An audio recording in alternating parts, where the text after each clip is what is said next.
अस्सलाम वालेकुम जी। मेरा नाम डॉक्टर शाहिद महमूद है। मैं कंसल्टेंट गैस्ट्रोएंटरोलॉजिस्ट हूँ।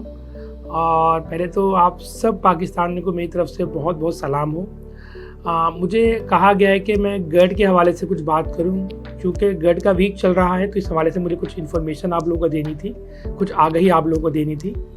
गट जिसको गैस्ट्रो इसोफेजियल रिफ्लक्स डिजीज़ कहते हैं, इसको आम अल्फाज में लोग सीने की जलन और तेज़ाबियत और खट्टा पानी मुंह में आना और हार्ट बर्न, इन चीज़ों के नाम से जानते हैं। और ये एक तरह से बीमारी कहलाती है। और बहुत से लोगों में आजकल तो जिस तरह के हम लोग खाने खाते हैं या जिस तरह के हम लोग लाइफ स्टाइल गुजार रहे हैं, अक्सर औकात ये लोगों में ये चीज़ें होती हैं। गट कहते हैं गैस्ट्रो इसोफेजियल रिफ्लक्स डिजीज़ को।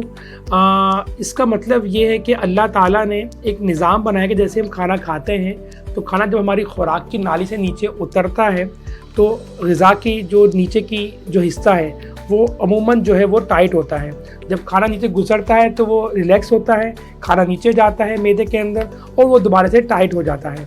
लेकिन कुछ मरीज़ों में जो ग़िज़ा की नाली का निचला हिस्सा है ये अमूमन बंद नहीं हो पाता या टाइट नहीं हो पाता और खुला रह जाता है, जिसकी वजह से जो हमारे मैदे के अंदर के जूसेस हैं या जो तेज़ाबियत है वो फिर खाने के साथ ऊपर आ सकती है, जिसकी वजह से मरीज़ों को सीने में जलन, तेज़ाबियत, हार्ट बर्न और इस तरह की चीज़ें रहती हैं।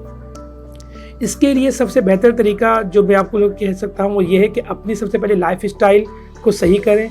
लाइफ स्टाइल मॉडिफिकेशन बहुत ज़रूरी है। मतलब क्या कि हम एक तो बाहर के मुनग्गन खाने ना खाएं, जिसमें ज़्यादा ये मिर्च मसाले वाले और फास्ट फूड वाले खाने, कोल्ड ड्रिंक्स का इस्तेमाल ना करें, कॉफ़ी और ये जो चाय वगैरह ज़्यादा से ज़्यादा इस्तेमाल ना करें। हर चीज़ में एतदाल रखें। और दूसरी चीज़ ये है कि ज़्यादा मुनग्गन खाने इस्तेमाल नहीं करें जो कि आपके गट को बढ़ाते हैं।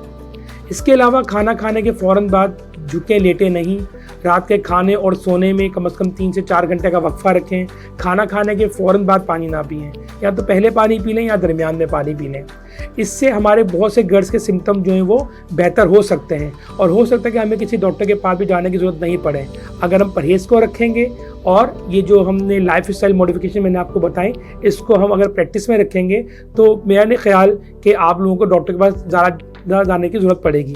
लेकिन हाँ, किसी को अगर ये प्रैक्टिस करने के बावजूद भी कि अगर वो परहेज़ भी कर रहा है, परहेज़ कोई ख़ास नहीं है, बस ये कि आपने ज़्यादा ऐसे खाने नहीं खाने जो कि इन चीज़ों को बढ़ा देते हैं। बाकी नॉर्मल खाने हम सारे खा सकते हैं, सारी सब्जियाँ हैं, सारे फल हैं, सारे गोश्त खा सकते हैं, लेकिन एतदाल में रखें और ज़्यादा मिर्च मसाला या ज़्यादा ऑयली खाना ना हो और ये कि बाहर के खाने ना हो, क्योंकि वो अनहाइजेनिक होते हैं।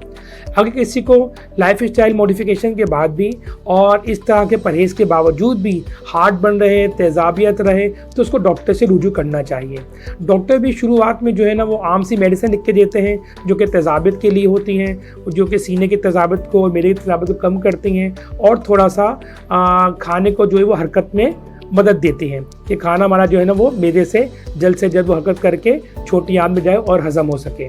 तो पहले मेडिसिन दी जाती हैं और अगर मेडिसिन से भी ये मसला ना हल हो तो फिर स्पेशलाइज्ड डॉक्टर को यानी कि गैस्ट्रोएंटरोलॉजिस्ट को दिखाना लाजमी होता है कि वो देखे कि ऐसा कोई मसला तो नहीं है जिसकी वजह से मरीज़ को जो ये सारे सिम्टम हो रहे हैं। ये बात जहन में रखनी चाहिए कि गट जो है वो एक बेज़रर सी चीज़ है और बहुत से लोगों में ये कुछ ज़्यादा मसला नहीं करती है। लेकिन वो लोग जिनमें कि अल्लाह न करे वज़न कम हो रहा हो, खून में कमी हो रही हो और ये सिम्टम बहुत लंबे अरसे तक रहें और दवाइयों के मैक्सिमम इस्तेमाल करने के बावजूद भी सही नहीं हो रही हो, तो फिर उसको लाजमन एक मुस्तनद गैस्ट्रोएंटरोलॉजिस्ट को दिखाने की ज़रूरत है। फिर बाकी टेस्ट हैं वो एडवाइस किए जाते हैं। तो बस आपसे इस वीक के हवाले से कहना यही था कि जितना हो सके हम खुद अपना ख्याल रखें ताकि हमें ये मेडिसिन की और डॉक्टर्स की ज़रूरत ना पड़े। अपने लाइफ स्टाइल को अच्छा रखें, अपने खाने पीने को अच्छा रखें और अपना ख्याल रखें। शुक्रिया।